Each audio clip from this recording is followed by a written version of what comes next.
We're behind. We're failing life. We're failing life. November. It's a month of failures. The election. Yeah. Oh, there we go. That's a good excuse. We're not on time because of the election.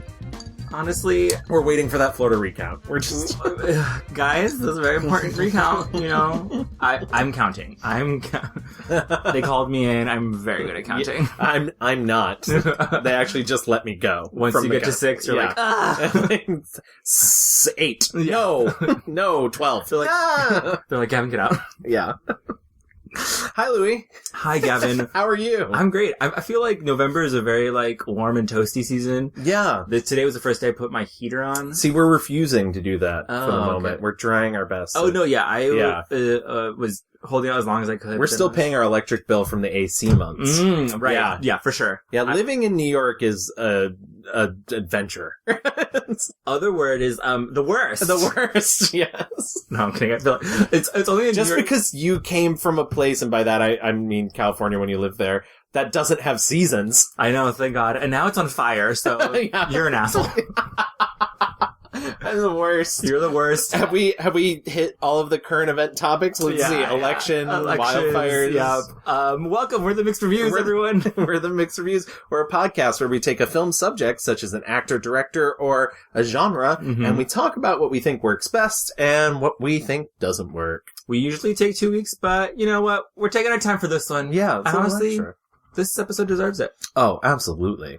Before we get into this week's episode, not this week's, this episode, whatever week this is, we have some old business. Let me pull it up. Every week we ask you guys to Is it old business if they never age and they never die? Wow. Deep thinking here on the Mixed Reviews. Is it like ageless business? Ageless business. If I could ever find it. Why am I bad at Twitter is my first question. I've been wondering that since I started following you. True. So mean. No one follows me. We asked you guys on our last episode to vote for your favorite vampire movie. In last place was Interview with a Vampire with 18%. 27% came What We Do in the Shadows, which was Gavin's pick. And my pick, Bram Stoker's Dracula, came at 34%. Gavin also chose that. Yeah, I actually, in the poll, voted for Bram Stoker's Dracula too. Excellent. Significantly, we have 20% voted for other. Just because the field is so large of vampire movies, I was like, I don't know what to put there. And I was like, you know what? I'm just going to put in other and see what happens. My good friend Marielle voted for The Little Vampire. Keith Walker mentioned Carl Dreyer's Vampire and Paul Morrissey's Blood for Dracula, which both actually got a mention in the episode, and we're left on the cutting room floor. You're ruthless in that edit. I am. Justice for Queen of the Damned. I agree, and I felt really bad because you said some really wonderful things about Aaliyah, but something must go. Something must go, and it was that. I mean, because the movie's not good, so it's fine. Exactly. Someone mentioned Mom's Got a Date with a Vampire, which is a Disney original. Yes, and I did come across that during research, so Caroline Rhea, so good. And then also someone, did respond with a GIF from Abraham Lincoln Vampire Hunter, and for that, I am very grateful. I love a good hot Abraham Lincoln. But that's enough of vampires. We are done with the spooky season. Yeah, the undead is over. Mm-hmm. The very much living. Yes. Living like a fine fucking wine. Yes, please. Today we're here to talk about Viola Davis. Miss Viola Davis, actual queen.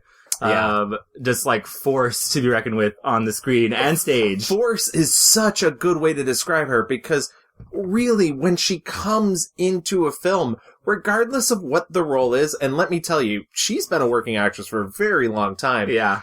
Regardless of what the role is, your attention goes to her. Yeah, totally. It's funny. When we decided to talk about her, I was worried that maybe because you just feel that there's so much left in her. Yeah.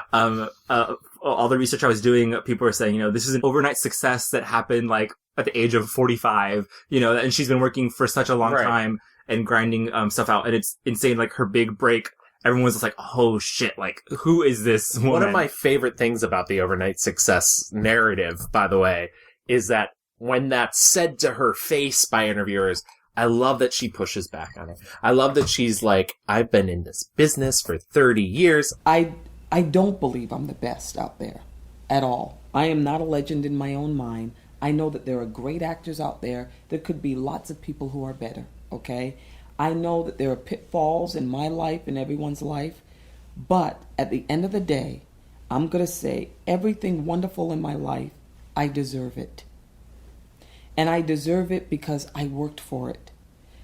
I worked for every single part of it. None of it just came naturally or easily to me. I worked for my relationship. I worked for it. I was out there in the trenches working on myself, doing therapy, really holding myself accountable for every relationship that I had that didn't work. I put it on myself. Everything financially that's happened in my life. I've been out there in the trenches in terms of the work and acting for 30 years, working in church basements, taking buses for 5 hours a day just to do a play because of the love of it. Mm-hmm. You know, getting horrible reviews, admitting that I've been bad at certain things. But I have done it because I've always wanted to get better. I always wanted to learn, and because I always just wanted to be an actor. So this feels like this is the gift that, it's like they say, the happily ever after comes after you've done the work. I've done the work. I deserve it. Her career is a culmination of hard work. Yeah. She's earned that sort of overnight sensation that has been given to her. She's earned everything because she worked so hard. I mean, she's talked about, like, there have been shows I've been on where, like, I'm just, like, in the corner with, like, a mask on. How many, with a mask on? Well, yeah, she's, like, a nurse and, like, literally. Right. I mean, no, I agree, small but little things. I instantly started, like, yep. I mean, how many films did you end up having to watch where she's just, like, a cop? Yeah. Or a best friend, or, you know? And she talks about this, like, where it's kind of like a token black person who isn't sexualized, who doesn't have, like, feelings. All they do, like, every time you see, like, a judge or a cop that's played by a black person, they just kind of, like, dispense, like, kind of this, like, very bland, faux, like, wisdom or justice. Yes, and that's exactly what it is. It's that, like, oh, I have this otherworldly wisdom because I am the other. Or all that they have is, like, professionalism. Yeah. You know, like, I'm a professional nurse, and the blood, please, like, you know, all they have are, like, their professional things, and there's nothing really two-dimensional about them at all. And it's so frustrating, and I bet you there's so many fucking idiots out there who are kicking themselves because now she is just, like, oh yeah, one of our greatest actresses, you know, of the generation. Like, when you talk about the Meryl Streeps of our world, like, Viola is right there with her.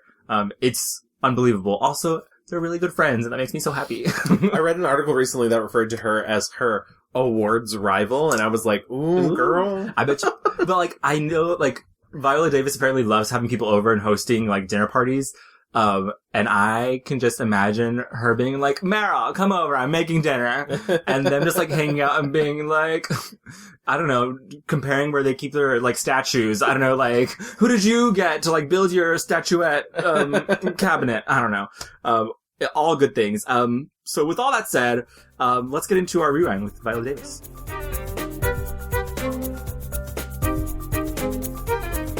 I have the supreme pleasure.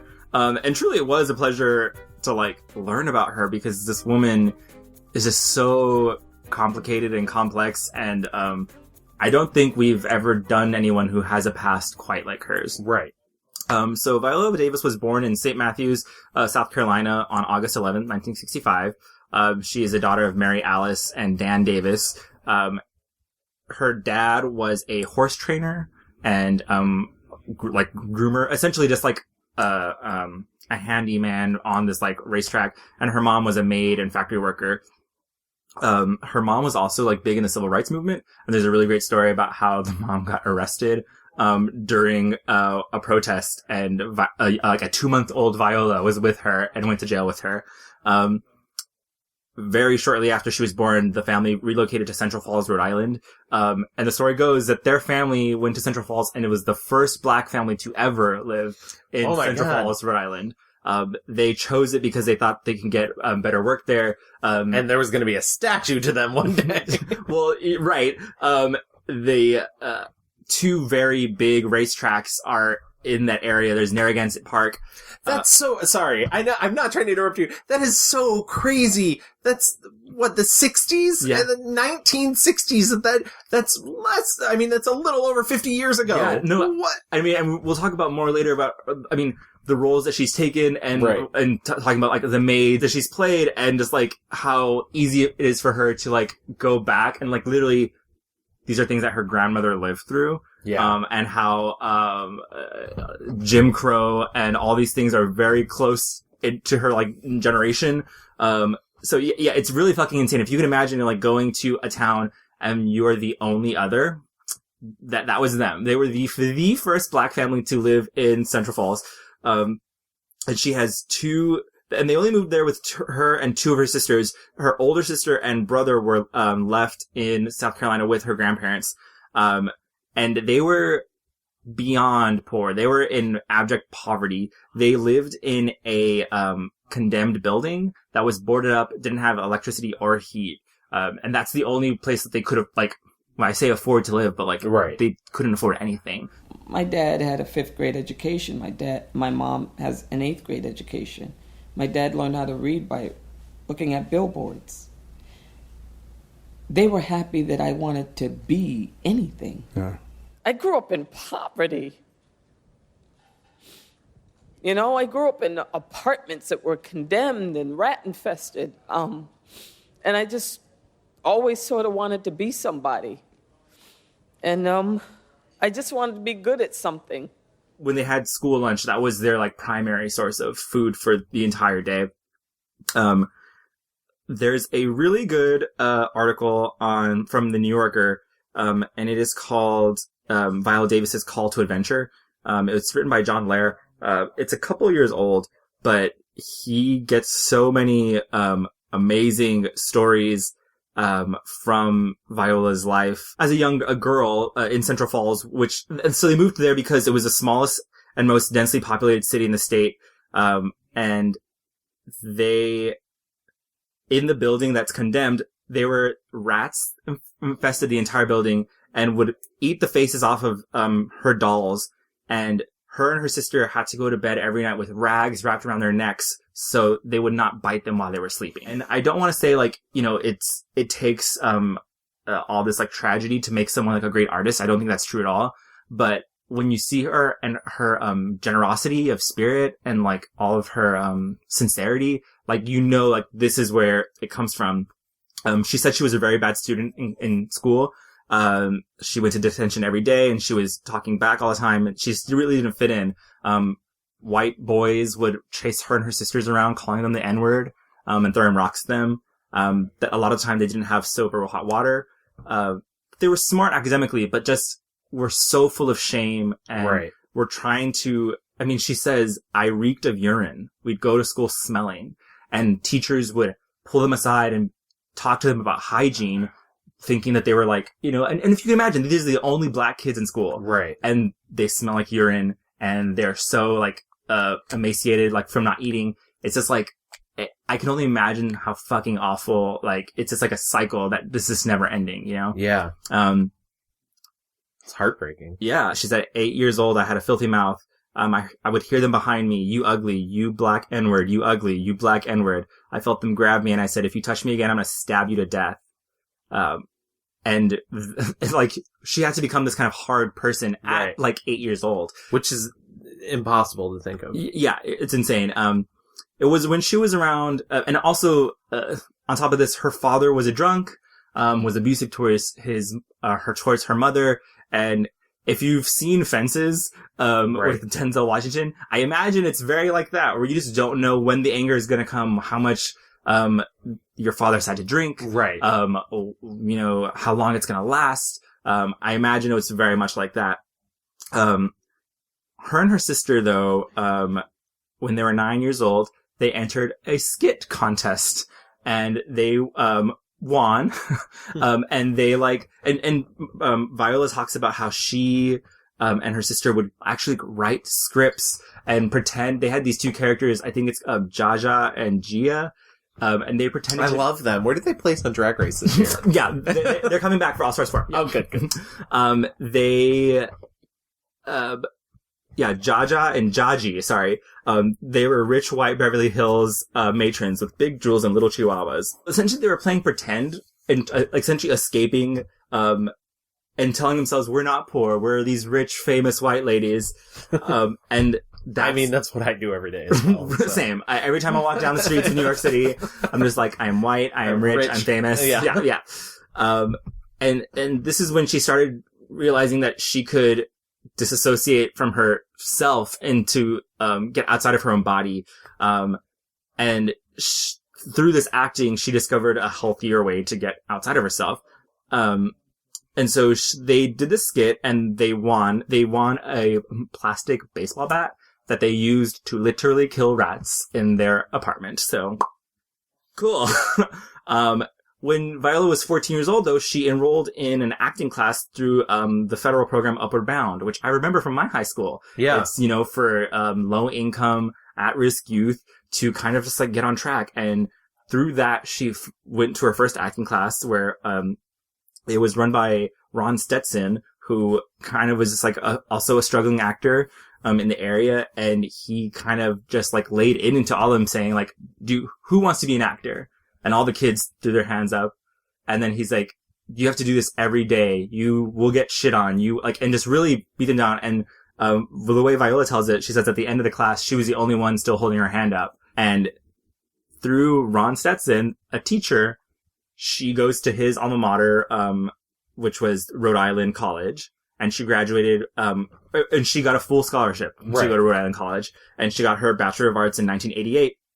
And by fucking God, she got chosen from 1,000 applicants. 24 were selected to go to Juilliard, and she got one. And she did all 4 years. Yeah, she did all 4 years. And I mean, the trajectory, just of like being from like poverty below, like having nothing, and just like finding a way to like get out of yourself and not think too hard about your circumstances. And none of that is easy. It's easy for us to read it or impart it back to you in the audience, but that's a miracle in itself. Yeah. Everything that she had to go through to get where she is. My journey as an actor came from me just wanting to do something, wanting to get out, wanting to be great at something, wanted to do the great works of Arthur Miller and Shakespeare and Chekhov and all of that. So I went to acting school and I just wanted everyone else to think that I was great. So whatever they told me to do, I did, and I perfected. How do I perfect it? How do I get standard American speech? How do I use my voice? How do I do this? Ba, ba, ba, ba, ba, ba, ba. And then when I got out of school, I just needed to work because you haven't done anything. If you haven't done anything, let me tell you something. Most people will say, just go out there and do it, and ba, ba, ba, ba, ba. That's true. Absolutely true, 100%. But more than likely, it's going to be hard. You're looking at a profession where, literally, with acting, less than 1% of the people make $50,000 a year or more. Less than 1%. The rest, most of them can't even make enough to make health insurance, which is $11,000 a year. But what happens when you love it and you keep doing it and doing it, and God intervenes and comes down, and all of a sudden you take off? That's when your shit has got to kick in. Okay? That's when you have to be the artist that you and the person that you've always wanted to be. That's when you have to find a voice that separates you from the rest. What is it? It's Sanford Meisner always said it. It's the most powerful thing. The most powerful question you can ask is why. And that was me. Why do I have to lose weight? Why is it that I have a deep voice and a wide nose and people keep saying, but your character, you're not pretty, so you understand you can't be the love interest. Why can't I be the love interest? Why not? And all of a sudden, something opened in me that said, where I'm at, my voice, whatever, I could do whatever I want with the character and I can make it my own. I can just go out there and slay dragons. It's like, it's like Elizabeth says, it's like Michelle says, fear. It's like they say, courage is fear with prayer. So you have to have the courage. You know exactly what kind of artist you want to be. There is nothing that's going to tell me that you don't. You just have to have the courage to be able to step out and do it. And that means you have a whole lot of people around you going, what the hell are you doing that for? Because I want to. Because when I go to my grave, that's what I want. That's me. That's what's going to make me. And the one thing I want to like stress is, Upward Bound is a federal program. Yeah. And like, it just shows like these programs that help with the arts and helping kids like get out of the streets and like poverty, they work. And this, like, Viola Davis is an amazing success story for everyone who's like, oh, just like pick up your bootstraps and do the work. Like, no, that's not fucking real. Like, this was a federal program that helped out a young girl who literally had no way out of her circumstances. That's why it's so frustrating when, politicians are like, oh, if you get a job, you get the feeling of providing for family yourself. Right. And it's like, the reason there's these assistance programs.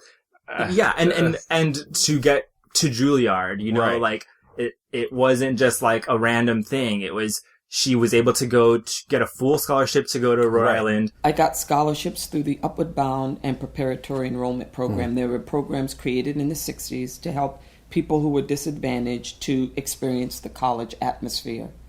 So that's how I went to Rhode Island College on scholarship. And then from there, after being trained to go to this, like, the most prestigious, like, acting school in America, maybe the world. And it was at Juilliard, though, she kind of, she struggled. Yeah. I think it was more and more she was getting closer to, like, the real world and real acting world. And she realized, I am a dark-skinned black woman that is never going to get cast, and are there no roles for me? And, she said that her teachers focused on her, weaknesses, that she wasn't light enough, that she had too much gravitas, that she was very showy, and they thought that meant she didn't have any technique, and that she carried herself like she was, like she owned everything. And so she says if you were emotional, if you were vulnerable, then that did not show technique. It wasn't until the second year, Juilliard gave her a grant to go do, a 2-week study of dance, music, and folklore in Gambia. And she said going to Gambia just like changed her life. It was an antidote to the kind of like plain, very orthodox view of, acting and like experience in Juilliard. So, she says it wasn't about technique. It was about the soul. Their zest for life, their need to connect to each other and to God. Everything they did was with extreme passion. And reading that and hearing her say that, I'm like immediately like there with her, with all of her acting, because it's always just so grounded and earthly and spiritual. Like, I feel it so aggressively. So not to say that she hated Juilliard, she says, she compares it to a cough syrup, unpleasant but useful. She says it was good to see how other people saw me, because then I began to have an inner gauge as to how to direct myself, how I'm coming off. Jokes on fucking Juilliard, because literally it was not 3 years after graduating in 1993 that she earned her first Tony Award nomination, for a performance in 7 Guitars. That's fucking wild, I think a lot of, young graduates have a lot of anxiety about like, oh no, I'm graduating, what's like my job? Right. She started working and just immediately not immediately, but she got to stage and is doing incredible work that's not only satisfying to her, but it's being recognized by her peers. She got her SAG card in 1996 for doing 1 day of work playing a nurse who passed a vial of blood to Timothy Hutton in the film The Substance of Fire. In 2001, she won her first Tony. Yeah. And a Drama Desk Award for King Hedley II. Now you done went down to the place to get an abortion without telling me. You can't just go get rid of it. Why? Look at Natasha. I couldn't give her what she needed. Why want to go back and do it again? I ain't got nothing else to give. I can't give myself. I'm gonna give her. I don't understand what to do, how to be a mother. You either love too much or don't love enough. Don't seem like there's no middle ground. I look up. She's 10 years old. I'm still trying to figure out life, figure out what happened. Next thing I know, she grown talking about she a woman. Just because you can lay down and open your legs to a man, don't make you a woman. I tried to tell her that. She's a baby. She don't know nothing about life. What she know? Who taught her? I'm trying to figure it out myself. Time I catch up, it's moved on to something else. And for the joys of my life, my love, Julius Tennant, and my family, the Davis family, especially Mom and Dad, Dan and Mary, I know you're so excited watching right now. And I just want to tell you, after so many years of being proud of me, I want to tell you that I'm very proud of you. Thank you. She just really hit the ground running and doing these plays and getting, I mean, and listening to her Tony Award, like, acceptance speech. She's won 2 Tonys now. Yes. She later won one for Fences with Denzel Washington. But this first one, like, she looks so, I mean, she's so young and she's just like, and even, like I said, her family life was kind of crazy. There was no peace in her home, but she's still so grateful. And she thanks her parents. She thanks all the people who, like, have taken her there. It's around this time also that she gets, her first TV gig, or her significant TV gig, and it's in the CBS show City of Angels. Yes. A medical drama, also casually starring Maya Rudolph. Yeah. I love that. One of the things I watched from that was the opening credits, and like every time there was a new person introduced, I was like, what? Yeah. What? I was like, this person. It's essentially CBS trying to do like a black hospital drama. Yeah. The other thing that's memorable about this show, because it lasted 2 seasons. Yeah. And I feel like people kind of treat it as a blip, but 2 seasons is better than a lot of TV shows especially back in those days. Yeah. A season was like 30 episodes. Yeah. You know? And she met her husband on the set of that. Yeah, and she tells a great story about how she met him. Do you remember the day you met him? Yeah, craft services, because I was eating a bagel.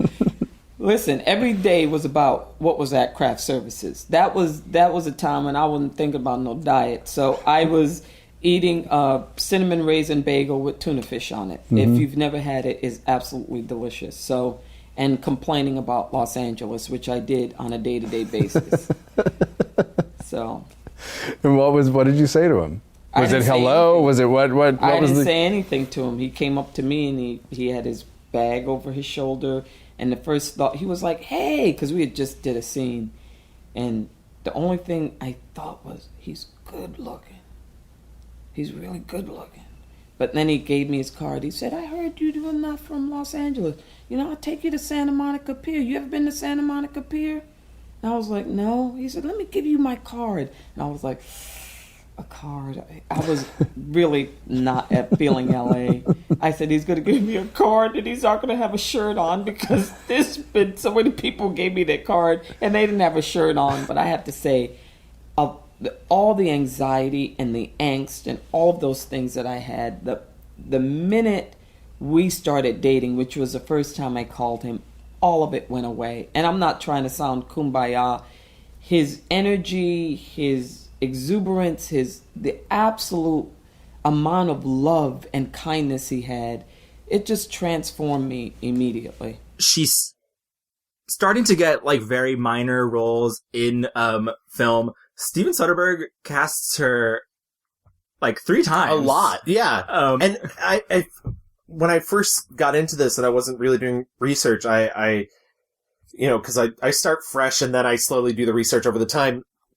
I was like, it's weird that she got all these random roles, and then his name kept popping up, and I was like, oh, that's interesting. And not only did he cast her 3 times, she's also uncredited as the parole voice at the very beginning of Ocean's 11. Just random, like, yeah, casual. And I like that she has this relationship with this auteur director, but also, why can't he find a better fucking role for her? I think I read somewhere that he has said that he liked her voice. And that's why he kept casting her, but like, not really. Because like, so she's fine in Solaris, but it's not a huge role. Yeah, you know? So she's in Solaris, she's in Out of Sight, which is her first Jennifer Lopez movie she's in. And she's good in Out of Sight, but once again, it's not a huge role. Yeah, you know? She's in Traffic, and Syriana. Yes. She also had very brief performances in Kate and Leopold, Antoine Fisher. She had a secondary role in Far From Heaven, which was in 2002. And she also, like every New York actor, she was on Law & Order SVU. But hers is a little different than other actors because she played a recurring role for 5 years on Law & Order SVU. And the thing that gets her to leave Law & Order SVU is doubt. speaking of doubt, so in 2008, her breakthrough role is with none other Meryl Streep herself, in which, and interesting enough, Doubt is a play. Yes. And it becomes a movie, and she plays Mrs. Miller. I don't think she has a first name in it. I don't think she does either, and it's not, in terms of her career, this should be a blip, but it's not. But it absolutely is not. Yeah. And it just shows, like, what a beast she is. Because she has one scene. Yeah. It is a 9-minute scene, and let me tell you, I wish I could play all 9 minutes of it on this. I'm not gonna, but I wish I could. And you know what? Amy Adams is also in this movie. Is she, though? Because once Viola Davis sweeps in, it's like, Amy who? It's Philip Seymour what? Okay, so first of all, I don't think Philip Seymour Hoffman is very good in this movie. Second of all, Amy Adams is fine, but literally, so like everyone in this fucking cast gets like nominated for an award. Viola Davis, for her one scene, gets nominated for Best Supporting Actress, which is what a true supporting actress should do. Yes. Like, come in, have a scene, elevate the entire movie, and then go away. It's like a fine movie up until she shows up, but she comes in and she like you said, she elevates it, and it becomes art. Yeah, it's very that because, like, I'd never seen this movie before. I remember watching the Oscars that year, and everyone's like, oh my god, Viola Davis has one scene, and she fucking kills it. The movie is very fine, but I was like, what's going on? I mean, Amy Adams isn't particularly good in this. She also got a nomination, which is insane because, like, her next to Viola Davis in this movie is, like, bitch, please. Yeah. Like, you really tried it. You know about her Academy Award nomination? I have such doubts. I have doubts. So she has one scene, and it's incredible, and she kind of, like, I mean, and she's up, and the scene is up against Meryl Streep. Yeah. You know? And it gives the American audience, or worldwide audience, like, just a glimpse of what we're gonna get from her later, because she's controlled, she's, like, has this burning passion inside of her. She, like, knows exactly the temperature she needs to be at to, like, let things go and then bring it back in. And it's crazy, too, because I think another actor, a less talented actor, would come in and maybe play that role as kind of a build. And it's, what's great about Viola's performance is it's not a build. It is, like you mentioned, it oscillates. Yeah. So she knows where to be steady, and she knows when to let things burst through and then come back down. Yeah. It's so brilliant. I have a process. One of the things I do when I collaborate is whatever the actor gives me, I use.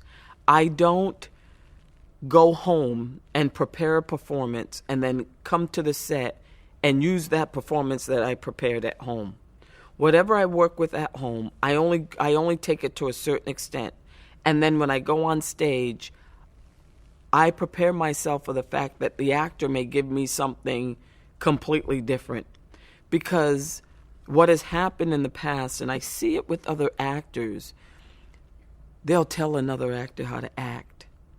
And the reason why they do that is because they've already planned what they want to do, and that other actor, whatever they're giving them, is interfering with that. That's not how it works. You got to say yes to your partner. If they're giving you a line in a certain way, guess what? You got to get up off your double snakes and use that. That's my process of collaboration.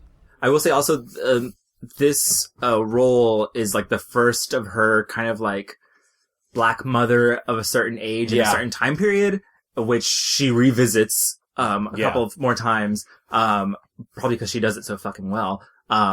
But it is like if there was going to be you know, a lane that like Hollywood is trying to put her in, like this is it. Yeah.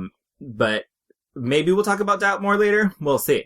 So that was in 2008, and during that like award season, Meryl Streep is winning a bunch of awards or whatever, and she gives a speech saying, just like gushing over Viola Davis and being like, God, someone give her a movie. So in 2010, she wins her second Tony Award for playing Rose Maxon in the revival of August Wilson's Fences, and she stars in it with Denzel Washington. She is the second African American woman to win the award for I guess it's the lead role or featured whatever. After Felicia Rashad. Yeah, after Felicia Rashad, which also is fucking insane. Yeah. I think a lot about like how I often think that the Tonys are more, I don't know, diverse, maybe, but they come from a more liberal world. Yeah. But even then, like, Jesus Christ, the Tonys have been going on forever and we have 2 black women who've won awards. Like, it's not that much better than the fucking Oscars. In 2011, though, she gets like the big movie that Meryl is wished into the universe for her, and she's in Tate Taylor's The Help, which is an adaptation of Catherine Stockett's novel. She plays Abilene Clark, which is a maid in the 1960s in Mississippi, and she's talked a lot about how she was nervous about taking the role. Yeah. She knew that there would be backlash. It's funny. I've heard her sort of speak on both sides of that. Yeah, she definitely has said that she enjoyed working with everyone. When she wins her Oscar for Fences, she gives a kiss to Emma Stone, who she worked with in The Help. Emma Stone is kind of like the white person the audience is supposed to like see this world through, who essentially is writing the stories of these black people. And that's my problem with the film, is it ultimately becomes a white savior narrative and not necessarily about the maids. But I've heard her give really great defenses of it. But also, most recently, because she's been making press rounds because she has a new movie coming out, somebody asked her if she ever passed on a role she regretted, and she responded with an almost better question is, have I done roles that I've regretted? I have, and The Help is on that list. But not in the terms of the experience and the people involved, because they're all great. The friendships that I formed are the ones that I'm going to have for the rest of my life. I had a great experience with those other actresses, and they're extraordinary human beings. And I could not have asked for a better collaborator than Tate Taylor. I just felt that at the end of the day, it wasn't the voices of the maids that were being heard. I know Abilene. I know Minnie. They're my grandma. They're my mom. And I know that if you do a movie where the whole premise is, I want to know what it feels like to work for white people and to bring up children in 1963, I want to hear how you really feel about it. I never heard that in the course of the movie. Right. And I think that's really astute. Yeah, I mean, so she's not saying she has it's almost like she's regretful of how the story was structured. Yeah. It's like, and I mean, because the whole point of The Help is, this white journalist, and she's going to help these maids tell their stories. And so it's, I think she's fucking amazing in the role, and she was robbed of her Oscar from none other than Meryl Streep for Iron Lady, which is so fucking like Meryl. This is off the rails, but Viola Davis snatched the Golden Globe, the SAG award, like every award leading up to the Oscars, she beat Meryl. And then at the Oscars, Viola Davis with her beautiful shaved head, wearing a beautiful green dress. I'm expecting her to win the Oscar. Everyone's expecting her to win the Oscar. It's for lead actress, which I guess no one has won since Halle Berry for a black woman. And I'm like, oh my god, it's gonna happen. And then fucking Meryl Streep wins. All that to say, The Help is a complicated, I think she has complicated feelings about it. For me, I think she's very good in it. Yes, she's great in it. Yeah. I don't think the movie, movie has issues for sure. That year she was named, to a Times Most Influential People in the World. She was named Glamour Magazine's, Film Actress of the Year. 2012 is just like, that's I think when everyone was like, oh fuck. Yeah. This is a woman, an actor to be reckoned with, and who we want to see more of. And honestly, it's, we're still in it, I think. There's a lot of really amazing black actresses that have now, alongside her, who are getting the opportunities to, shine. Yeah. And show us their talent. And get recognition for really good work.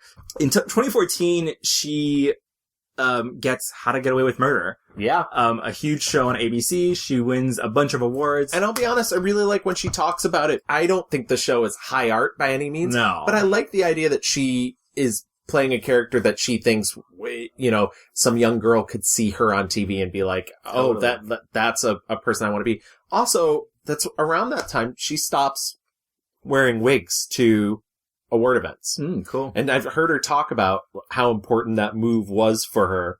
I took off my hair, I took off my wig because I wanted to step into who I was.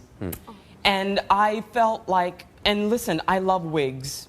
I do. I still will wear a wig every once in a while. I'm wearing a weave right now, so just so you know.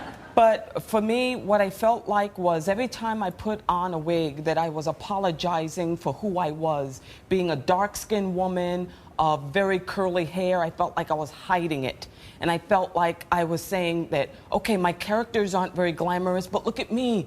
You know, see me, aren't I pretty? And I felt like I didn't want to do that anymore. And I felt that, like, the Oscars was a perfect time to do that, so I stepped into who I was. And this is a conversation for another day and another podcast, but, you know, film itself is inherently racist. A lot of film is not produced in a way that's great for black skin. Yeah. It's made for white people. And I think that's why it's so important. Who's the cinematographer, like the woman who got nominated for an Oscar for Mudbound? Yes. She's worked on all these, majority black casts because black directors trust her to light them well. 100%. Rachel Morrison, by the way, is a cinematographer for Mudbound. Mudbound, yeah, right. And I think she also worked on Black Panther. Yes, she did, yeah. Like you said, film is inherently racist, and I think that's why it's so important to have, like, more diverse people behind the screen and, like, making movies as well to give, actors of all colors, like, the beautiful, treatment that white actors get all the fucking time. Yeah. So in 2015, Viola Davis becomes the first black woman of any nationality to win Primetime Emmy Award for Outstanding Lead Actress in a Drama Series. I was actually at that Emmy ceremony. Yes, you were. And it was incredible. Her speech at this Emmy Awards is unbelievable. The only thing that separates women of color from anyone else is opportunity.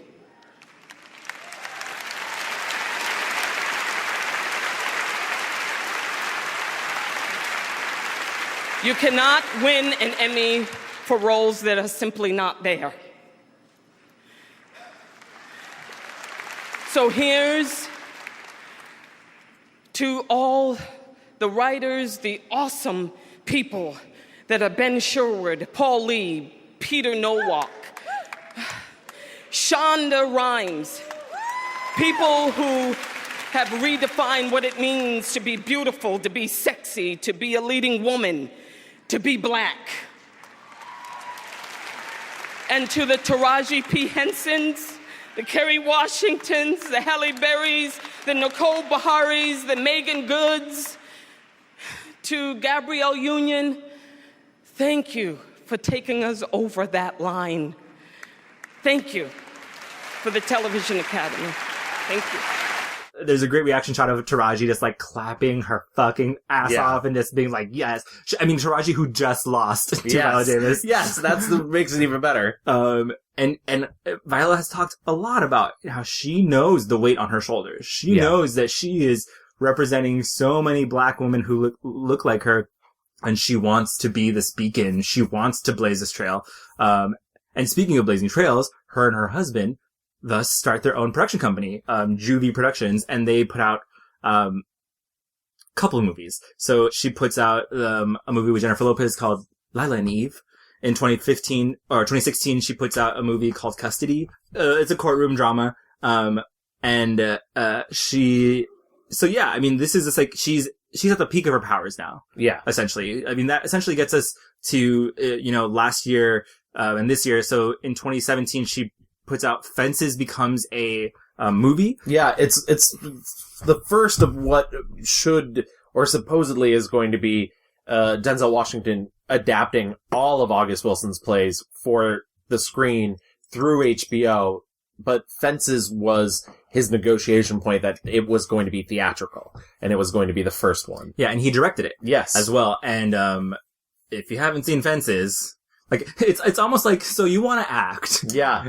Like, it's funny. I think Fences is a marvelous filmed play. I wish Denzel had tried harder to make it a movie. That's my only complaint. Yeah. I think the acting is top notch, but it's so theatrical, and so, like, I just wish it was more filmic. I think he almost was like, fuck that. I'm going to give me and Viola, like, just room to play. Yeah. Because truly, it's like acting 101, and, like, you need a master class of act. Like, just watch the both of them. But her performance is so good. Yeah. Fucking incredible. And so for that performance, she wins the Best Supporting Actress in the Oscars in 2017, I guess.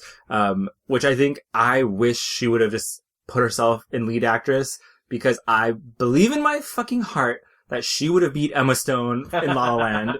I know she probably was like, okay, bitch, like, I'm not gonna get, my trophy snatched away this year. I'm gonna go in supporting instead of lead.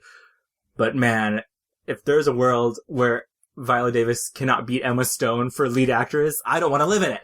So if you've been paying attention, by the way, in terms of awards, you'll notice at this point, Viola Davis has the Triple Crown, which is the Oscar, the Emmy, and the Tony. She does not have an EGOT, and as she's famously said in many interviews, that she cannot sing, which is really hilarious, because one of her earlier films, by the way, is Life is Not a Fairy Tale, the Fantasia Barrino story, where she plays Fantasia's mother, and she has many songs, and to this day, and I have spent days searching for this, I cannot find who dubbed her singing voice. So, I am led to believe she can sing. What is the truth? Yeah, what is the truth?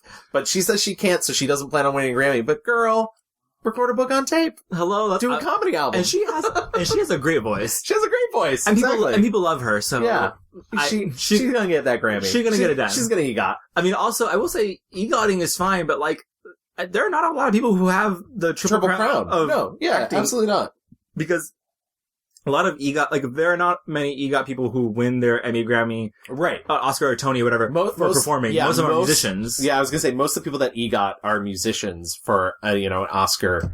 Yeah, for that. She's the first black actress to be nominated for 3 Academy Awards, and she's the only black person to have the Triple Crown. So, like, suck on that, guys. Oh, I'm not worried about her. I just think it's funny that people keep asking her about the EGOT. She's like, I'm not singing for you. Right. The same year that she comes out with Fences, she is also in the, I don't know, like, pretend movie Suicide Squad. Yes. Yeah, that certainly happened. She is Amanda Waller. Yeah. And you know what, though? And I've said this before. She's great in it. It's not a good movie by any means. She is ruthless. Yeah. I mean, Amanda Waller is a ruthless character.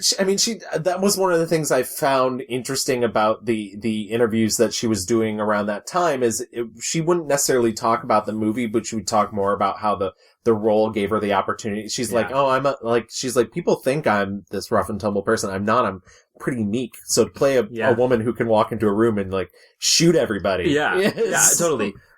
She definitely has said before that she's a very shy person. Yeah. And so, like, I imagine, if a fucking, like, Suicide Squad script lands on your door and you get to play Amanda Waller, who is, like, she is a black woman in the comics. Yeah.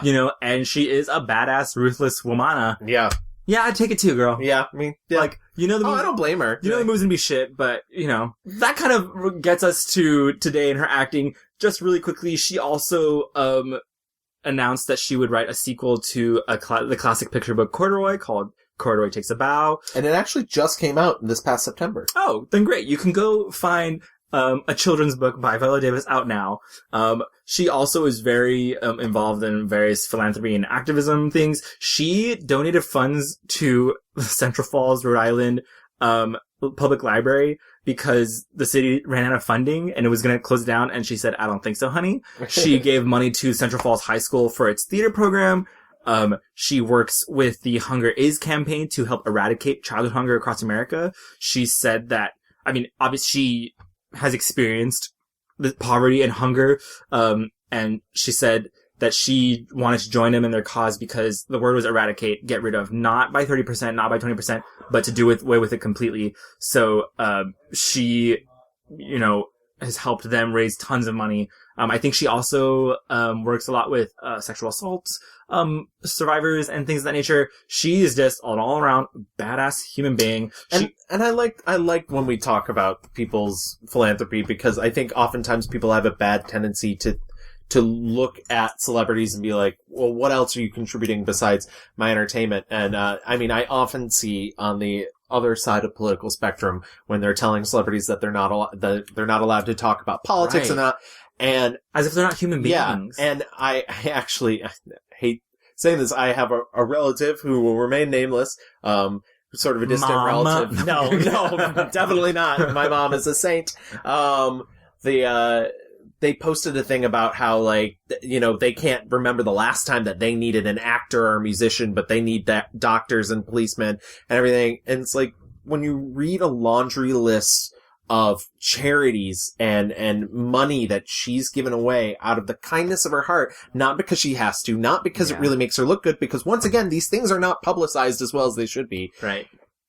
I don't know, that makes me happy. And it's like, no, you actually do need these actors. You do need these people that are paid kind of an absorbent amount because they give back. Yeah. They do. And I think in her case especially, she really came up through the system. Yeah, absolutely. I mean, and again, I guarantee Viola Davis, from everything we've learned over these weeks, had a harder upbringing than this person I was just talking about. She's even, her and her, husband, Julius Tennant, they adopted a daughter together, Genesis, and she says that they named her Genesis because it was the beginning of their life. Yeah. And she is, and she talks about her a lot in her acceptance speeches and just how she is her whole world. And I think she's in the article that I mentioned, she talks about how her house, she loves her house so much, and she fills it with lots of food and lots of things just because she didn't have that as a child. And she loves cooking and having people over. And I think a part of that is just like, she knows the struggle that she kind of like went through. She's proud. And she deserves to be. She has spoken facts about her parents and their, lack of peace in the home or whatever. But I've never heard her say that my parents were bad. Right. It was like, we do the best we can. Your circumstances, however awful they may be. And now she's giving back to her community. She's giving back to like people that are afflicted in the same poverty that she was afflicted. Yeah. And she's doing, I mean, she seems like such the consummate professional. I think that kind of wraps up our, Viola, she's really amazing and she's had a good career. So we should move into our reviews. So do you want to start with our 1-star review? Yeah, let's do our 1-star reviews. My 1-star review is very easy for me, and I feel bad giving it to this because her role is so diminished in this film. Okay. But it is a genuinely not great performance from her because it feels like a role she's played a billion times, and so therefore she coasted a little bit. But my 1-star review is the Nicholas Sparks adaptation, Nights in Rodanthe. Oh, okay. Yes. Okay. So Nights in Rodanthe is not even a film about Viola Davis. Right. I was like, I don't think she is the main person in this movie. It is... who plays the leads in Nights in Rodanthe? Why, it is Diane Lane, who is lovely, radiant, and I'd take a bullet for. Okay. And Richard Gere, who I would not take a bullet for. I would do things with Richard Gere. I mean, I would do that. I'm not... But I don't love him as much as... Diane Lane. Yeah, as Diane Lane. And... the very quick synopsis. Essentially, Diane Lane's a woman who's she separated from her husband who cheated on her, but now wants to get back together. And so she, to sort of think about things, takes over her friend's inn. Her friend is Viola Davis. And Viola Davis plays Jean. She runs an inn out in Rodanthe. And she's going away to a conference or something. I can't remember. She said because the narrative requires it, she's written out of the film. Right. So she's going away and she needs somebody to look at her, to watch over her inn during hurricane season. And nobody else is scheduled to be there except for Richard Gere's Dr. Paul.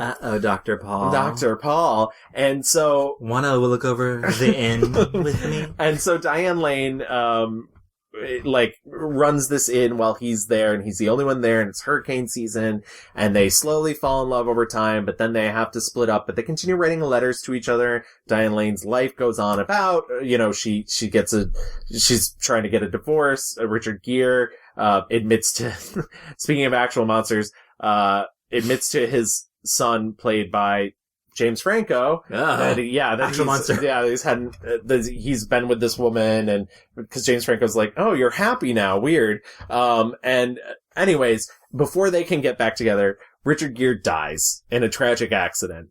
And James Franco, his son, brings Diane Lane's character the letters, and he's like, thank you for making my father the man he never was, and, because it's a male redemption story, of course. Of course. And then she goes back to the inn at the end, at Rodanthe, and she's all sad because she's lost him, and she sees a bunch of horses on the beach, and it's Sign! This is a very Cliff Notes version. Yeah. Dr. Paul? It is so bad, so schmaltzy, so just everything you hate about it's all of Nicholas Sparks' worst instincts on film. I'm not really here to even talk about the rest of the movie. I just want to focus on Viola, who has 3 scenes tops. Ugh. But essentially her character exists to only focus on Diane Lane's problems. And it's the worst sort of black best friend character. Right. Like, she's there to be like, oh, your husband wants to get back together? Honey. That sort of like, barf, yes, barf. exactly. So what happened? Jack get tired of that Miss Flip Curly was reptiling around with behind your back, your best friend? She was not my friend. She was in my carpool. You're my best friend. Don't play me. What? The kids want things back to normal, you know? Doing it for the children, huh? Which reminds me, when are you gonna send me Miss Amanda so I can out-attitude her attitude and send her home right? I wish you would. I wish you would. And you can almost tell that Viola is just bored of doing this. Yeah. She's tired of saying these lines. She's tired of playing this character. But my favorite moment comes midway through the film. She calls to check on her inn, and she looks like she's on the set, but not a real set, like a soundstage version of How Stella Got Her Groove Back.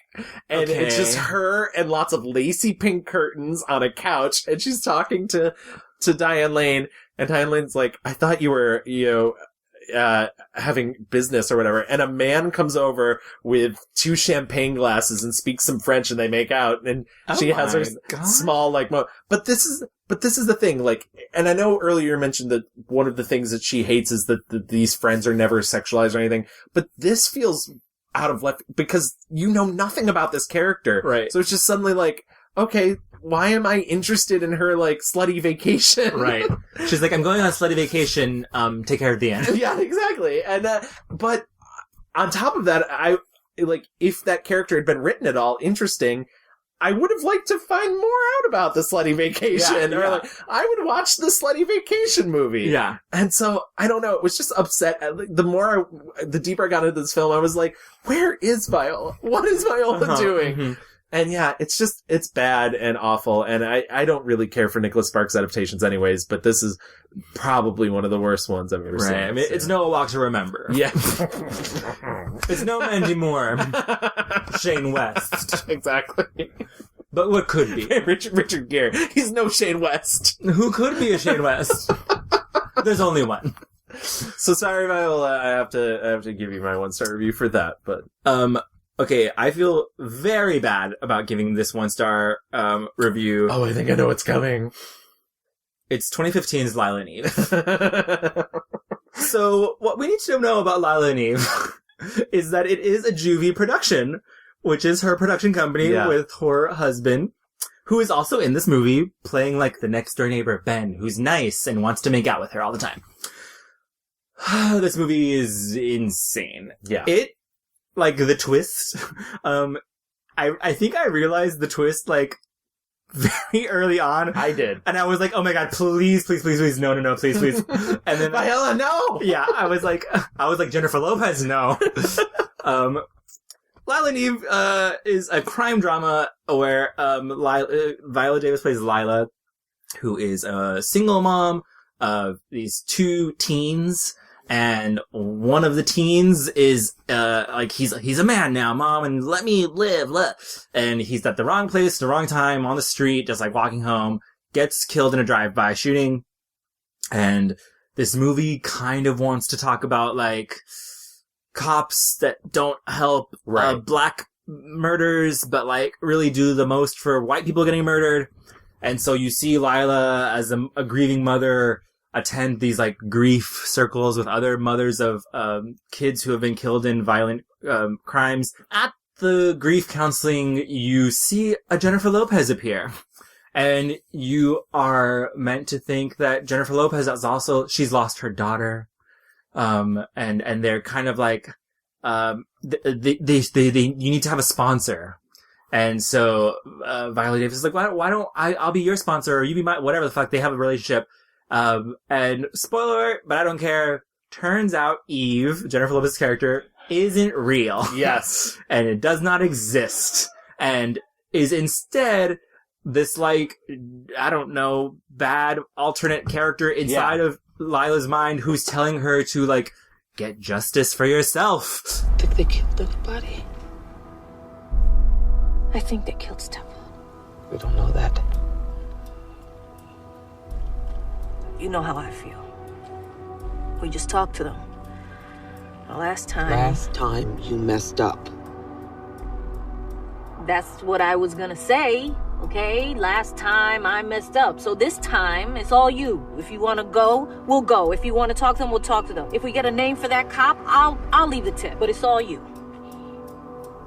I'm going home.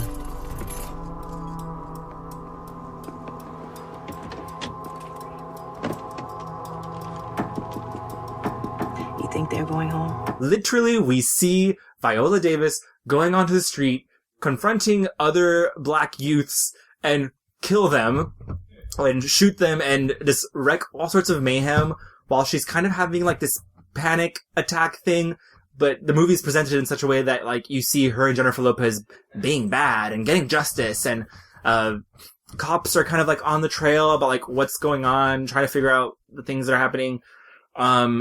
It's just so deeply problematic on a lot of different ways. And I can see her, I can see Viola, like, getting this script, or I don't know how the fuck this movie got to, like, the Juvie Productions desk. Yeah. But her being like, oh, this woman is complicated. She's grieving. She has Jennifer Lopez as an, like, I don't know, a fucking... An alternate personality, maybe. Right. She's also, like, there's, like, a little bit of, like, sexiness between her and, like, the neighbor character. So I could see how this is, like, a more interesting person to play. But oh my god. It's very bad. I couldn't believe that was the thing. I really thought it was, even by itself, a movie about women grieving, mothers grieving for their kids, and violence, and, you know, ineffective police. That's a lot. Yeah, it's a really fucked up movie. She's not particularly good in it. Like, I think she's, like, really having to elevate this material that's not good. And she's, like, doing her best. I feel like that's most of the I feel like that's when she's not great, when she has to give so much. It's very nutso, and not in a fun way, not in a, like, kooky way, not, like, there's no redeeming things about this movie. And it sucks because this is, like, of the things that she's producing with her husband, like... It was the first, too. It should not be this. You know, but it's... baby steps. Did you see anything else that... Because I admit she's been in some bad movies, but I can't, for the life of me, off the top of my head, think of really terrible performances outside of Lila and Eve, so I'm glad you brought it up. Yeah, there's one other one that she did with Maggie Gyllenhaal called... Oh, Won't Back Down! Won't Back Down. Yeah, not great, girl. And, again, a movie that is, like... Its heart is in the right place for the most part. For sure. But, like, you see the tinkering of Hollywood all over this fucking movie. The movie is just about, like, school choice and, like, trying to have this revolution for, like, charter schools and whatever, school choice. And I also have a big, like, about charter schools. So right. I mean, like... Because I feel like they make public school worse. Right. But whatever. Right. Not a great movie. Yeah. Just, and you can tell that somebody began writing it as, like, a mission, and then just a billion other people. Oh, absolutely. I mean, even Maggie Gyllenhaal's not good in this, and I'm like, she's a good actress, but, like, barf, gross, did not like it. Cool. Well, I mean, I genuinely can't, I mean, like I said, there's movies I would talk about that I think are bad movies, but I have so few mentally bad performances from Viola that I feel... Right, like, I mentioned earlier, Eat, Pray, Love, not a good movie. She's barely in it. Yeah, exactly, she's barely in it. We have to talk about Medea Goes to Jail. Do we? We do. She's in this, and she plays, like, a counselor for, like, drug addicts and, like, prostitutes, and, I don't know how the fuck Tyler Perry got Viola Davis. Like, this was before she blew up, and she's, the best part of this movie. I think I can cover that eye up. We have companies that work with our ministries to get women off the street. That's if you want to be. Who said I wanted to be, huh? Candy, you said that's what you want. Well, I told you. I mean, Sometimes women like her say one thing one day, and then they wake up and they say... Okay, but what you mean, girls like her? You don't even know me! Junkies like you with a problem say one thing one day and another the other because you're on that stuff. Go to hell. You go first. It's that type of movie, and, like, I like some of those movies. This one is not one of... Like, I hate the movies where he's like, you don't pray enough and do drugs, you're gonna get AIDS and die. Yeah. Because that's a lot of fucking movies. I was gonna say that's a lot of time. We've talked about it before. We talked about it in his adaptation of Four Colored Girls. Yes. When we did Whoopi. Yeah. Yes. Yes. Yeah. Some of his movies I enjoy, but this one is not one of them. A majority of them are like this, so I'm glad that she has moved on and graduated from the school of Tyler Perry's garbage movies. So we should move into our 5-star reviews then.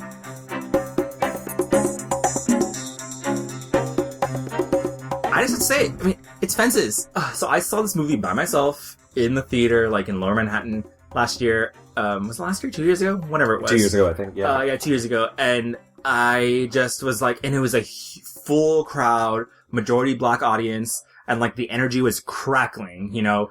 Seeing Viola Davis and Denzel on a big screen, just the two of them, majority of the time, really fucking going at it.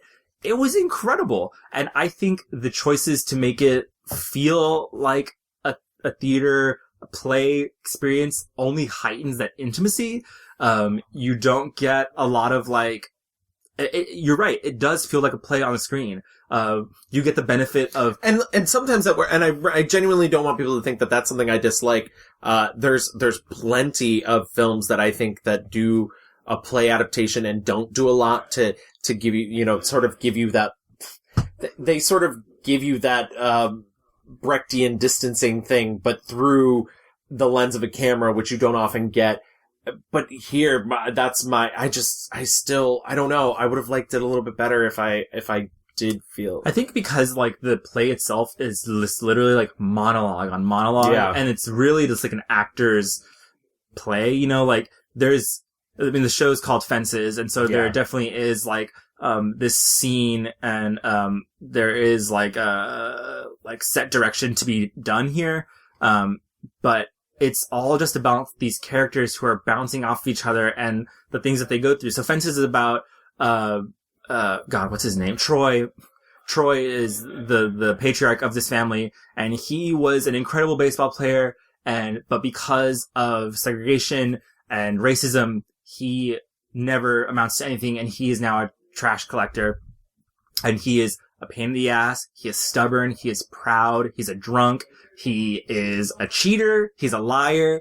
But no one's going to tell Troy nothing. And this is his house, and it's his rules, and it's his way of the highway. He's had, previous relationships where he has grown sons. He's with Rose now. Rose is played by Viola Davis. And the story is just about, they have a son together, and this son is being recruited to go play college football, but Troy is adamant that he not get involved in it. He says, they're never going to let you play. And they keep telling him, Troy, times are changing. There are black players playing baseball now. There are black players and all sorts of things. And Troy is too proud and too angry, resentful to the world that he believes mistreated him, and probably did, but he can't let that go. And so he lashes out against Rose and his son.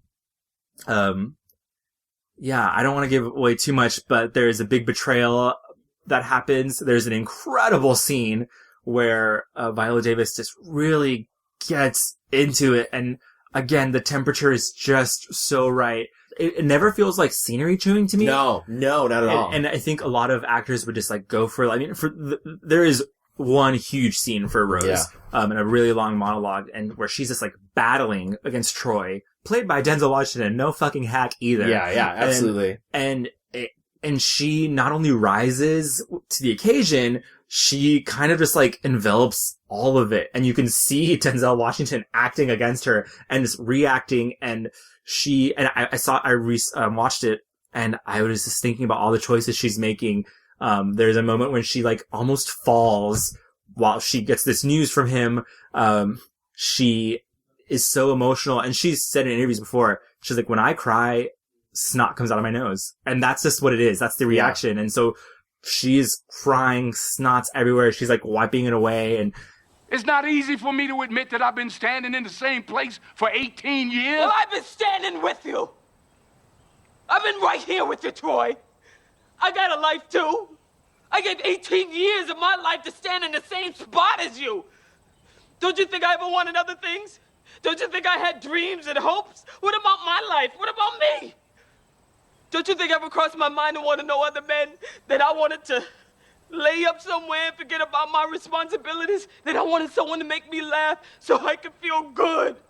You're not the only one who's got wants and needs, but I held on to you, Troy. I took all my feelings, my wants and needs and dreams, and I buried them inside you. I planted a seed and watched and prayed over. I planted myself inside you and waited to bloom.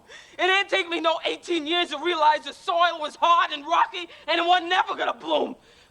But I held on to you, Troy. I held you tighter. You was my husband.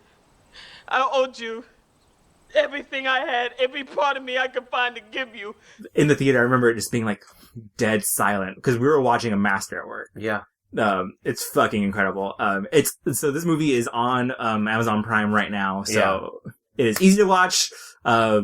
It's and again, not only just seeing like some of the best black actors in America right now, but like the best actors we have. Period. Yeah. And it's incredible because this entire production is same cast, same everything from the play. Yeah. So and I think that was a great choice too. Yeah. Like yeah. A lot of people don't. I mean, I never saw the play. Like a lot of people that do not have the opportunity to watch plays of this caliber with this caliber talent, and so it's such a gift that Scott Rudin and all the producers were like, let's just bring it over. And Denzel, like, I mean, and when she wins her Oscar, she like talks just so lovingly about these people in the process. And it's, yeah.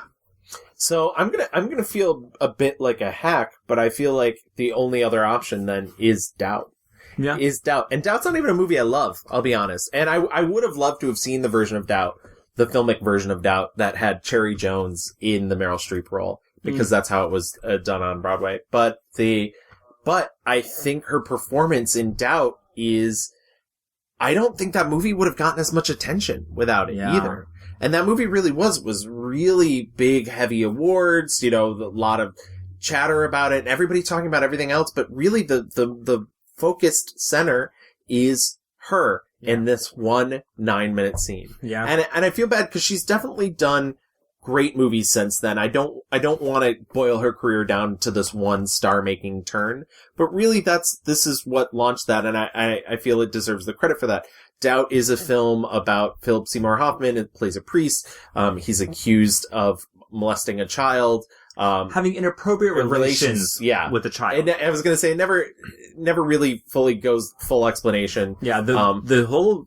I mean, it's all about doubt, right? Like, even like the beginning of the show, he gives this sermon. Yeah. Whatever pastors, priests do.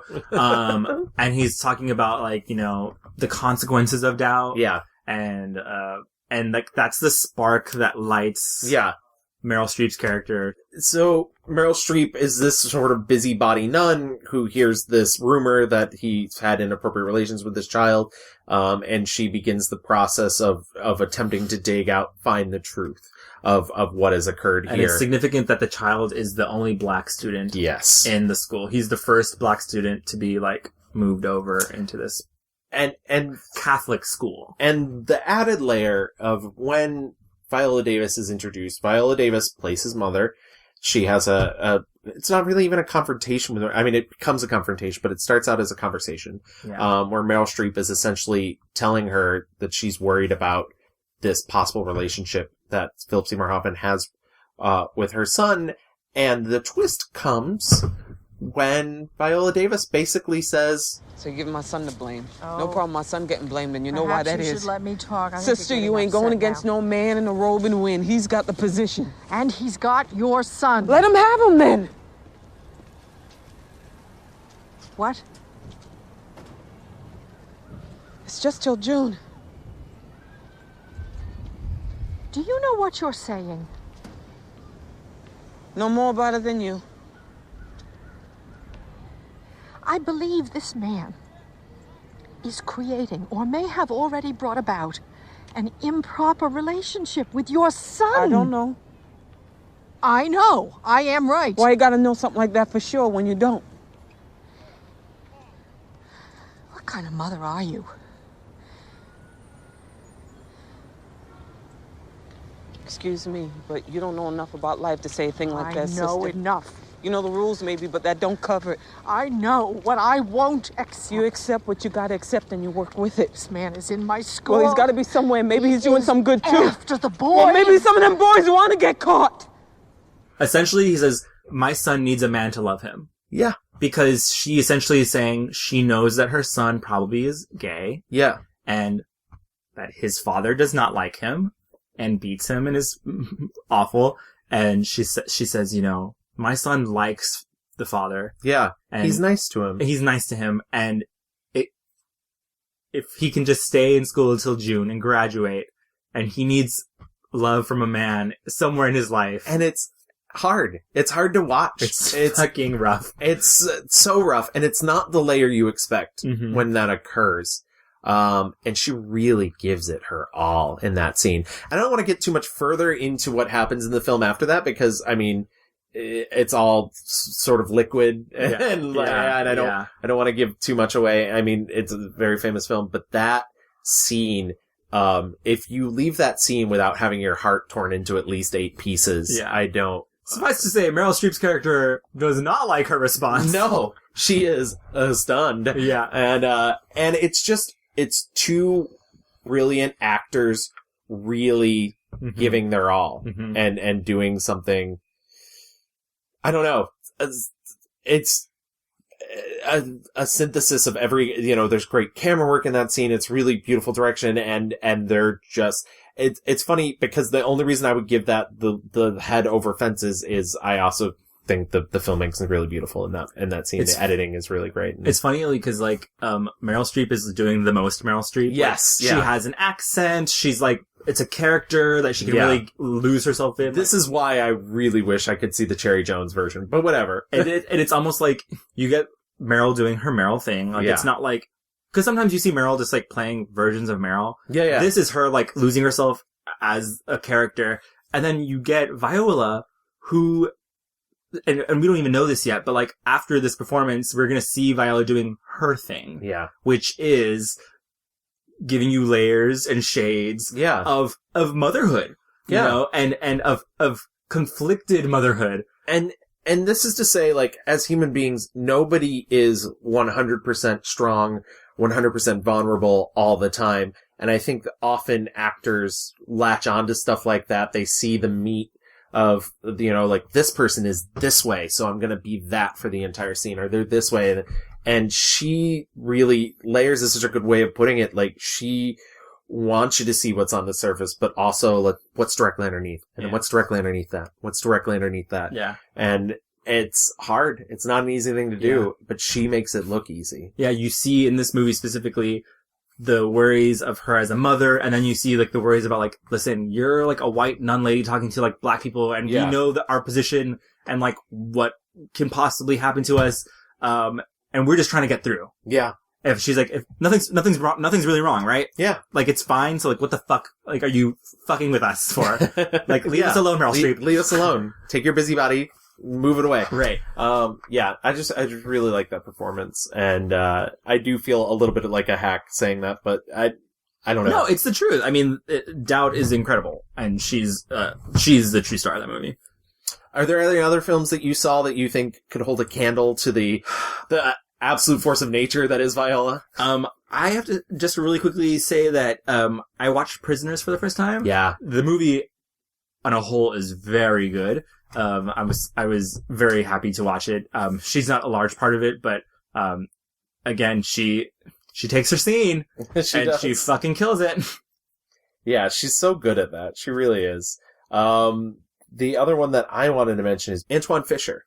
She's really particularly good, and she plays his mother, and she goes through a lot in that movie in terms of, she gets to a point in the film where she basically can't even speak, but there's such depth to the performance. And it's funny because we've talked about how she can sort of pick her moments, and there's a lot of that taken away from her there. When you take away a lot of her physicality and a lot of her, vocals and Right. but it's a very touching, performance. And I had friends who mentioned that they genuinely, the year that came out, thought that she would be nominated for, Best Supporting Actress, even though this was way before that, she was ever really on people's radar. Right. So I don't know. I mean, I think that's a good mark of the fact that, she's been given these great performances for years. It just took a while for the populace to really... Yeah, to get it, to come around to her and give her more opportunities to really shine. Let's do our mixed reviews review. Right.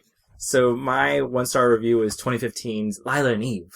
And my 1-star review was 2008's Nights in Rodanthe. My 5-star review is 2016's Fences. And my 5-star review was 2008's Doubt. So are both of yours from... Same year! Wow. Yeah. She's got the range. She got the range. She's got the range. I'm sorry. She does. She does. She has it. So let's get into our fast forward.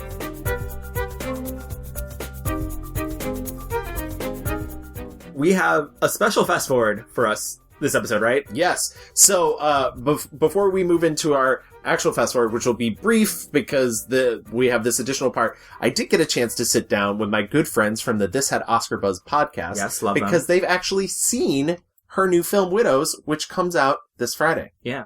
I'm excited for this movie, and she's been on the circuit talking about the movie. There's a lot of like badass women.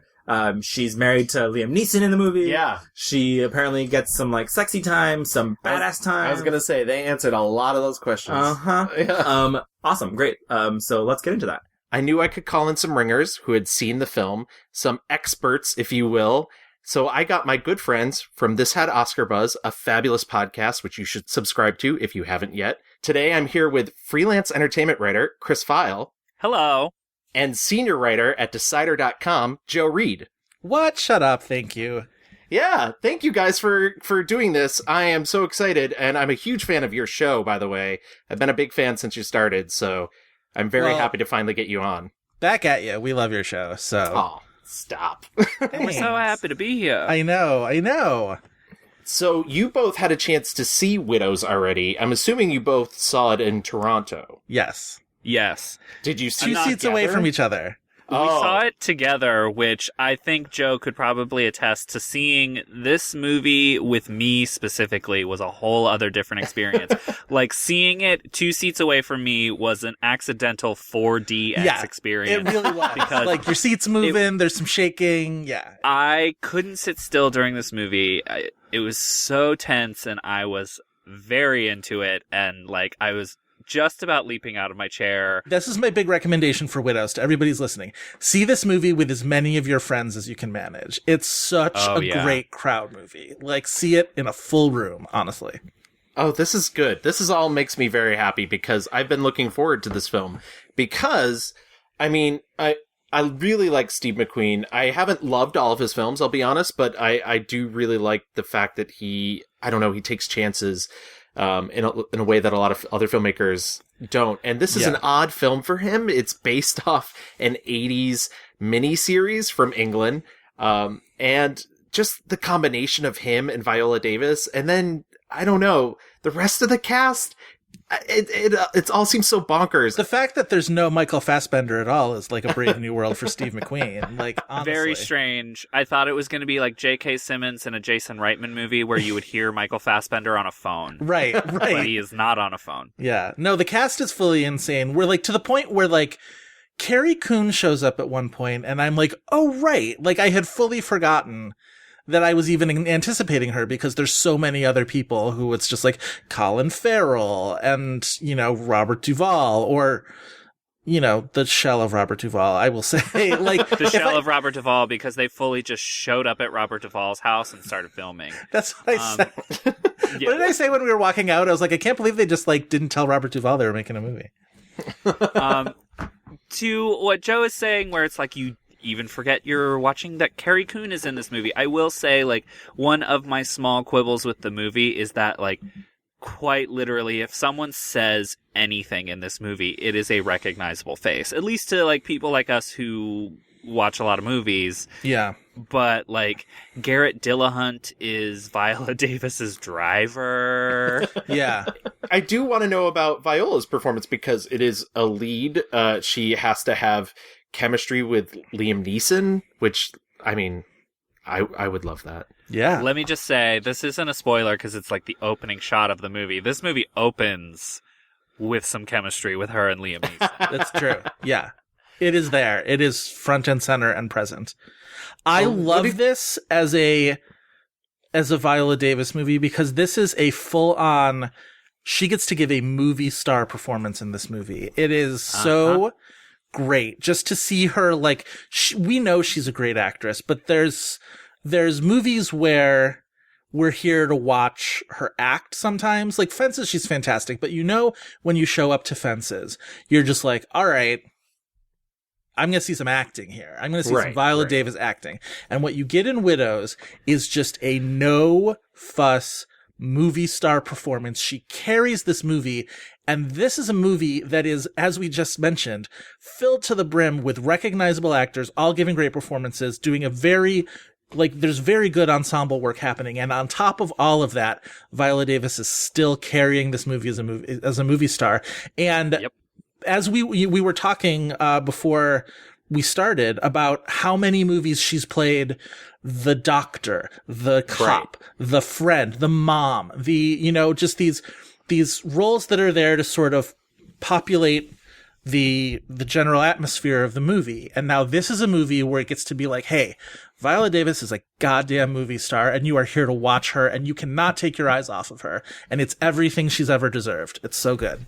She's also several different kinds of movie stars in this movie because Widows, like, at least a lot of the way that it's already being discussed or the way that it's being sold to audiences is a little bit reductive for what it is, and that it just seems like it's this heist thriller, but it actually does have a lot going on. There's political elements. It's kind of like a women's picture, like a melodrama as well. And like she has to kind of don a lot of different genre hats in this movie for it to work. And she does. So she's like a movie star of several different genres in one performance. It's really breathtaking. So do you think that this is an opportunity for her to get nominated for the Oscar this year? We sort of had this conversation on our last podcast a little bit, didn't we, Chris? A little bit. I mean, it's such a tough Best Actress year to the point where I'm like, I really love this performance. Obviously, I've already been really effusive in the past comments I've made. And like, it's just so tough. Like, I definitely would have to see this movie again. I think it's going to go over well with audiences, but I think because it's so violent and because people are already kind of quick to say that this movie is more so going for box office than awards, I think the movie's going to have to make some money, and that would definitely help. Yeah. But I do think she is, the performance as far as like how good is she, like she's great enough to get a nomination, certainly. It's something that's going to end up having a little bit of genre prejudice against it, where like even a movie like The Departed, which I think is the sort of gold standard for a movie like What Widows is and its Oscar hopes, like you would want to be obviously do as well as The Departed did. But even The Departed only won acting nomination and it wasn't for any of the leads. Like I think Matt Damon is so great in The Departed, and it's weird that there was no awards attention, but I think it's part of that is the leads in a popcorn movie are expected to be, as I was mentioning for Viola, like they're the movie stars. They're the ones sort of holding it up with their persona and their charisma. And I think awards voters, and particularly Oscar voters, tend to look for that acting. And so I think sometimes just holding up a movie with the sheer force of all of your, if you're pulling all of the elements together, it sometimes doesn't look like you're doing one thing strenuously. It's not particularly showy. And I think this year you've got, Lady Gaga and Glenn Close and Melissa McCarthy. I like to love all of these performances, but I think they're all bringing something. They've all got more of a hook, I think, than what Viola is doing here. And I think that might ultimately come down to it. But I would say she is no worse right now than like 7th place on this. Like she's in the mix for sure. I mean, I think there is a certain element of, as extreme as Steve McQueen's films are, they are very workmanlike, and you can tell that his ensembles show up to work and like focus on what the work is. Even though we've called her like a capital M movie star in this movie, there is a certain level of modesty to what everybody is doing, and everybody is serving the larger story. That's tough because of the how many people you've sort of mentioned across the path of this film. But that's really interesting. Going forward, where do you think that this is going to fit sort of in Viola's larger film career, and also what do you sort of hope for in her future? I feel like this one will probably loom pretty large. I think especially if the movie does really well financially, which I think it will. I think for as much as, we love her and we've, thrown awards at her and we've talked about her, at where she belongs, I think, in the elite class of actresses, but she really doesn't have a whole lot of unabashed lead roles on her filmography, which is like too bad, like fully too bad and awful. But like, this is most certainly the most she's ever like commanded a movie. And I think because of that, I think it's going to loom very large for it. And I think people are going to, especially if this movie does well, that's the other reason why, like, bring people to this movie, see it opening weekend, drive up the box office for this movie. We need to make the idea of a, Viola Davis fronted movie the most lucrative thing in Hollywood so that they'll keep doing it, because we deserve that as a movie-going public, and she certainly does. And she's certainly showing she can handle a lot of different type of, like I mentioned, genres in a single role. So it's like, where's the future? I think she could be headlining any different number of movies. I want to see a Viola Davis romantic comedy. I want to see Viola Davis action movie where she's not a cop. I want to see, the whole gamut. Where I would really like to see her keep moving is, this feels like the first time it's not just a lead role, but it's also the first time she's really worked with an auteur, with Steve McQueen. Right. And he is really attuned to what her gifts are and letting them shine and kind of getting out of the way of them, that I think he does with a lot of his actors. And I would really like to see her work with, a lot of visionary filmmakers like him. How dare you? David Ayer is a... I want everything for Viola Davis, though. I just think she's truly an astounding talent. So, yep. Yeah. Well, thank you both so much. I really appreciate you coming on the show and taking time out of your evening. Why don't you tell everybody where we can find you online? First, you can find our podcast, This Had Oscar Buzz. We are on iTunes, Google Play, Stitcher. You can find us on our Twitter at had_Oscar_Buzz. We also host on a Tumblr, which is thishadoscarbuzz.tumblr.com.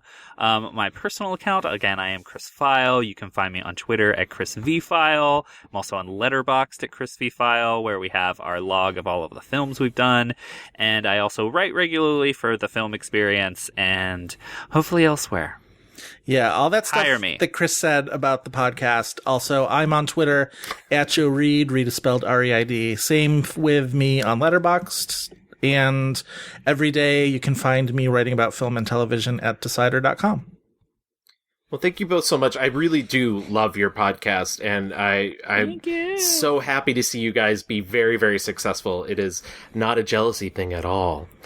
We love you guys. We honestly, we mutual appreciation. To have you on very soon. Yeah. Oh yes. Yeah, absolutely. Look forward to that coming soon. Absolutely. And thank you for having us as well. This was so much fun. Yeah. And I mean, twist our arms to talk about Viola Davis. Yes, seriously.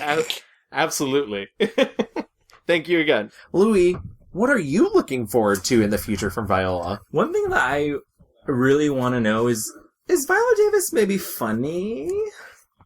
I feel very much the same. I feel like we're on the same wavelength of this. Like, she's very good at what she does. Yeah. And I I want all the opportunities for her. Yeah. But I think it would also be, I would love to see like just a pure romance or even a rom-com. Yes, I want a rom-com from her. I really do. I want like a good second act rom-com. Yeah. Yeah, like maybe she's a woman who's divorced, maybe she's not. Maybe she's the late bloomer. Yeah. She meets a man. I want like Amanda Waller takes vacation. Amanda Waller takes vacation. Take some time off. Like honestly, like any movie that like Radiant Diane Lane is getting. Yeah. I want Under the Tuscan Sun for Viola. Right. Thank you. Because I was like, but I don't want her in a Knights and Rodanthe in that role. No. Yeah, but like, I want her, just like in I could even see her doing like, Mr. and Mrs. Smith, like, yeah, because she is a badass. But like a good one. Yeah. Like, just thinking like, anything that Angelina Jolie does. Yeah. Viola Davis could do. Yeah. And kill it. And I wonder if, like, we've seen her be kind of like we've seen her being ruthless badass in Amanda Waller. I'm assuming we'll see some of that also in Widows. And I wonder if, like, we can kind of get, like, the best of both worlds. Less angry, perhaps. Yeah. Viola version, which I think will be interesting. You know what I'd also love, and this is a little out of left field, but I like that a lot of more modern adaptations are doing a sort of gender blind casting. I'd love to see her as the lead in a Shakespeare thing, anything. Like, maybe like a Prospero and the Tempest or something. Something that's like real gravitas to it, because we know she can bring that, and I really want her to be able to play in that playground. I think also she's talked a lot about like, just Hollywood doesn't give a lot of women like her opportunities just to be like pretty. Right. And girly. And to be a woman. Yeah. And I would just love for her to like in Lila and Eve, there is one moment where like, she does her makeup and they're going out dancing, and I was like, wow, we don't really get to see Viola Davis doing this specifically. Yeah. And that's how you know it's a juvie production, because she's like, my character, a dark-skinned black woman, is going to put on makeup, put on a tight dress, and go dancing with Jennifer Lopez. Absolutely. Like, and I want that, even more for her. She can literally just fucking do anything. Yeah. Like that. I mean, honestly, if they announced tomorrow that she was Optimus Prime in Transformers, I'd be like, sure, whatever. Yep. Yeah, it's correct. Viola. Correct. Yeah. Does she have anything in the pipeline beyond? She does. So she has an untitled Harriet Tubman project. I want to say it's, an HBO thing. It might not be, but I know that she was trying to get a Harriet Tubman project off the ground. And there's also something on her IMDb called Troop Zero, which says it's a comedy. So maybe we will get our wish and see some. Oh, apparently Allison Janney's also in this. So can't wait. She also announced on March 1st that she'd be starring alongside Lupita Nyong'o in The Woman King. The film will tell the story of the general of an all-female military unit, who's played by Davis, and her daughter Nawi, played by Nyong'o. So, cool. That's a great... That is immaculate casting. Yeah, absolutely. So she's got a lot of things coming down. She's not slowing down anytime soon. And it's funny, because you talked about this at the very top of this. She's got a lot still going on. It's not... There's no way that Viola Davis is going anywhere. Absolutely. And I think she, in these 10 years that she's been famous, yeah, she's made a name for herself that's going to go down in history. Absolutely. And it's only going to get better. We have so much left of her. And absolutely. And I'm so happy. And that being said, I'm excited about Widows as well. Yeah. So, yeah. We'll go watch it this weekend. Absolutely. Cool. Anyways, that wraps up Viola Davis, who is a true queen. A true queen. And if you need to find us online, us at The Mixed Reviews, you can find us on Twitter at The Mixed Reviews. We're on Facebook, just at The Mixed Reviews. You can email us at reviewsmixed@gmail.com. And you can find us at all your friendly podcast stores, iTunes, iHeartRadio, Stitcher, Spotify, anything your kids are using nowadays. The youth. And if you want, as a big favor to me, you can leave us a 5-star review on iTunes or Apple Podcasts, because it helps other people find us. Yeah, and leave us a nice little review. Yeah, leave us a little love note. Tell Louie how great he looks right now. Oh my god, thank you, Gavin. No problem. That's what I'm here for. But until next time, goodbye, everybody. Bye, thanks for listening. In the water, 'cause God's gonna trombone.